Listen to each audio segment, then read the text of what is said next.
Hi hello friends, ಎಲ್ಲರೂ ಹೇಗಿದ್ದೀರಾ? I hope ಎಲ್ಲರೂ ಚೆನ್ನಾಗಿದ್ದೀರಾ ಅಂತ ಭಾವಿಸ್ತಾ ನಾನು ಕೂಡ ಚೆನ್ನಾಗಿದ್ದೀನಿ. ಇವತ್ತಿನ ವಿಡಿಯೋ ಸ್ಟಾರ್ಟ್ ಮಾಡೋದ ಬನ್ನಿ. ಇವತ್ತು ಇಷ್ಟೊತ್ತಲ್ಲಿ ಏನಕ್ಕಪ್ಪ ರೆಡಿ ಆಗ್ತಿದ್ದೀನಿ ಅಂತ ಅನ್ಕೊಂಡ್ರ, ಇವತ್ತು ಗುರುವಾರ ನೈಟ್ ಒಂದು ಗೃಹ ಪ್ರವೇಶ ಇದೆ. ಶುಕ್ರವಾರ ಗೃಹ ಪ್ರವೇಶ ಇರೋದು, ಆದರೆ ನೈಟೇ ಹೋಗಿ ಬರೋಣ, ಶುಕ್ರವಾರ ರಜಾ ಇಲ್ಲ ಡ್ಯೂಟಿಗೆ ಅಂತ ಅಂದ್ಬಿಟ್ಟು ನೈಟೇ ಹೋಗಿ ಬರೋಣ ಅಂತ ಅಂದ್ಬಿಟ್ಟು ರೆಡಿ ಆಗು ಅಂತಂದ್ರು ನಮ್ಮನೆಯವರು. ಅದಕ್ಕೆ ರೆಡಿ ಆಗ್ತಾ ಇದ್ದೀನಿ. ನಮ್ಮನೆಯವರು ಗಿಫ್ಟ್ನ ಪ್ಯಾಕ್ ಮಾಡ್ಸ್ಕೊಂಬರಕ್ಕೆ ಹೋಗಿದ್ದಾರೆ, ಮತ್ತೆ ನನ್ನ ಮಗನ ಟ್ಯೂಷನಿಂದ ಹಂಗೆ ಕರ್ಕೊಂಡು ಬರ್ತೀನಿ ಅಂತಂದ್ರು. ಹಾಗೆ ಆಗಲಿ ಅಂತ ಅಂದ್ಬಿಟ್ಟು ನಾನು ಅವ್ರು ಬರೋಷ್ಟರೊಳಗಡೆ ನಾನು ಒಂದು ಸ್ವಲ್ಪ ಫೇಸ್ಗೆ ಮತ್ತು ಹೇರ್ ಸ್ಟೈಲೆಲ್ಲ ರೆಡಿ ಮಾಡ್ಕೊಳ್ಳೋಣ ಅಂತ ಅಂದ್ಬಿಟ್ಟು ರೆಡಿ ಮಾಡ್ಕೊತಾ ಇದ್ದೆ. ಅಷ್ಟರೊಳಗಡೆ ಅವ್ರು ಬಂದುಬಿಟ್ರೆ ಅವ್ರು ಬೇಗನೆ ರೆಡಿ ಆಗಿಬಿಡ್ತಾರೆ. ಏನೊಂದು ಜೊತೆ ಪ್ಯಾಂಟು ಶರ್ಟ್ ಹಾಕೊಂಡ್ರೆ ಮುಗೀತು ಅನ್ನೋದು. ನಮ್ಮದು ಹೆಣ್ಮಕ್ಳದಂಗಲ್ಲ, ಒಂದು ಹೊರಗಡೆ ಹೋಗಬೇಕು ಅಂತಂದರೆ 1 ಗಂಟೆ ಮೇಲಾಗುತ್ತೆ ನಮಗೆ. ಮೇಕಪ್ ಎಲ್ಲ ಮಾಡ್ಕೊಂಡು ಸ್ಯಾರಿ ಎಲ್ಲ ಹಾಕೊಂಡು ಆಚೆ ಹೋಗೋಷ್ಟರೊಳಗಡೆ ಅವರು ಬಾಬಾ ಅಂತ ಅರ್ಜೆಂಟ್ ಮಾಡ್ತಾ ಇರ್ತಾರೆ. ನಮ್ಮದು ಮುಗ್ದಿರಲ್ಲ. ಹೆಣ್ಮಕ್ಳದೇ ಅಷ್ಟು ನಾನು ಅಂತಲ್ಲ, ಎಲ್ಲ ಹೆಣ್ಮಕ್ಳದೇ ಕಥೆನೇ ಅಷ್ಟು. ಹೊರಗಡೆ ಹೋಗೋದು ಅಂತಂದ್ರೆ ಅವ್ರಿಗೆ ತುಂಬ ಚೆನ್ನಾಗೆಲ್ಲ ರೆಡಿಯಾಗಿ ಈ ಥರ ಎಲ್ಲ ಹೋಗಬೇಕು ಅಂತ ಅನಿಸ್ತದೆ. ಹಾಗೆ ಎಲ್ಲ ರೆಡಿ ಆಗ್ತಾ ಇದೆ. ನಾನು ಹಾಕೋದು ಒಂದು ಫಂಕ್ಷನ್ಗಳಿಗೆ ಮಾತ್ರ ಯೂಸ್ ಮಾಡ್ತೀನಿ ಅಷ್ಟೇ. BB ಕ್ರೀಮ್ನ Lakme B9 to 5 cream, CC cream ಅಂತ ಬರುತ್ತಲ್ಲ, ಅದನ್ನು ಯೂಸ್ ಮಾಡೋದು ನಾನು. ಅದು ಮತ್ತು ಪಾಲ್ಸ್ ವೈಟ್ ಬ್ಯೂಟಿ, ಅದು 2 ಕ್ರೀಮ್ನ ಮಿಕ್ಸ್ ಮಾಡಿ ಹಚ್ಕೋತೀನಿ. ಅಷ್ಟು ಬಿಟ್ಟರೆ ನಾನು ಒಂದು ಮೇಲೆ ಒಂದು ಪೌಡರ್ನೂ ಹಾಕಲ್ಲ. ಅಷ್ಟು ಹಾಕೊಂಡ್ರೆ ಒಂದು ಲಿಫ್ಟಿಕ್ಕು, ಒಂದು ಸ್ಟಿಕ್ಕರು, ಹಾಗೆ ಒಂದು ಸ್ವಲ್ಪ ಕುಂಕುಮ ಇಟ್ಕೊಂಡ್ರೆ ಅದೇ ಒಂದು ಸ್ವಲ್ಪ ನನಗೆ ಚೆಂದ ಅಂತ ಅನಿಸ್ತದೆ. ನಂದು ಸಿಂಪಲ್ ಮೇಕಪ್ಪು. ನಾನೇನು ಓವರಾಗಿ ಎಲ್ಲ ಕಾಸ್ಟ್ಲಿ ಎಲ್ಲ ಕ್ರೀಮ್ ಹಾಕೋದು, ಆಮೇಲೆಲ್ಲ ಕಣ್ಣಿಗೆಲ್ಲ ಐಲೈನರ್ ಹಾಕೋದು, ಕಾಡಿಗೆ ಹಾಕೋದು, ಅದನ್ನೆಲ್ಲ ನನಗೆ ಅದು ಇಷ್ಟನೇ ಇಲ್ಲ. ನಾನು ಹಾಕೊಳ್ಳೋಕ್ಕೂ ಬರೋದು ಇಲ್ಲ. ಹಾಕೊಂಡ್ರೆ ಚೆನ್ನಾಗೂ ಕಾಣಲ್ಲ ನನಗೆ. ಇಷ್ಟೇ ಮಾಡೋದು. ಕೆಲವರು ಹೇಳ್ತಾರೆ ನೀನು ಮೇಕಪ್ ಎಲ್ಲ ಚೆನ್ನಾಗಿ ಮಾಡ್ಕೋತೀಯಾ, ಯಾವ ಥರ ರೆಡಿ ಆಗ್ತೀಯಾ ಏನು ಅಂತೆಲ್ಲ ಕೇಳ್ತಾರೆ. ನಾನು ಆಗೋದು ನೋಡಿದ್ರೆ, ನನ್ನ ವೀಡಿಯೋಸ್ ಎಲ್ಲ ನೋಡಿದ್ರೆ ಗೊತ್ತಾಗುತ್ತೆ. ನಾನು ಸಿಂಪಲಾಗಿ ಮೇಕಪ್ ಇದು ಮಾಡ್ಕೊಳ್ಳೋದು. ಅಂದರೆ ಲಿಫ್ಟಿಕ್ ಒಂದು ಮಾತ್ರ ಹೈಲೈಟಾಗಿ ಹಚ್ಚುತ್ತೀನಿ, ಅಷ್ಟು ಬಿಟ್ಟರೆ ಬೇರೆ ಇನ್ನೇನು ಅಲ್ಲ. ಇಷ್ಟೇ ನಂದು ಮೇಕಪ್ಪು ಸೀಕ್ರೆಟು. ಹಾಗೆ ರೆಡಿ ಆಗ್ತಾ ಇದ್ದೀನಿ. ನಮ್ಮನೆ ಬರೋಷ್ಟೊಳಗಡೆ ರೆಡಿ ಆಗಬೇಕು.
ರೆಡಿಯಾಗಿತ್ತು.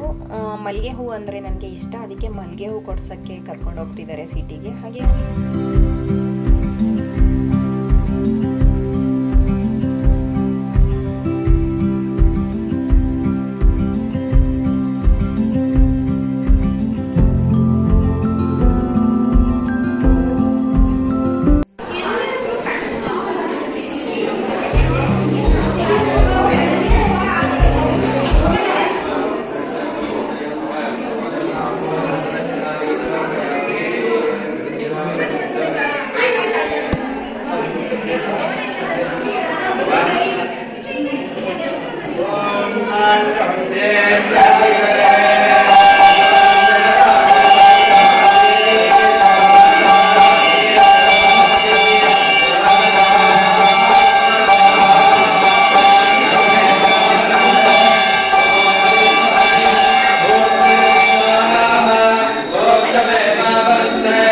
ಇವತ್ತಿನ ವಿಡಿಯೋ ಇಷ್ಟ ಆದರೆ ಲೈಕ್ ಮಾಡಿ, ಶೇರ್ ಮಾಡಿ, ಕಮೆಂಟ್ ಮಾಡಿ, ಹಾಗೆ ಸಬ್ಸ್ಕ್ರೈಬ್ ಆಗೋದನ್ನು ಮಾತ್ರ ಮರಿಬೇಡಿ. Thank you.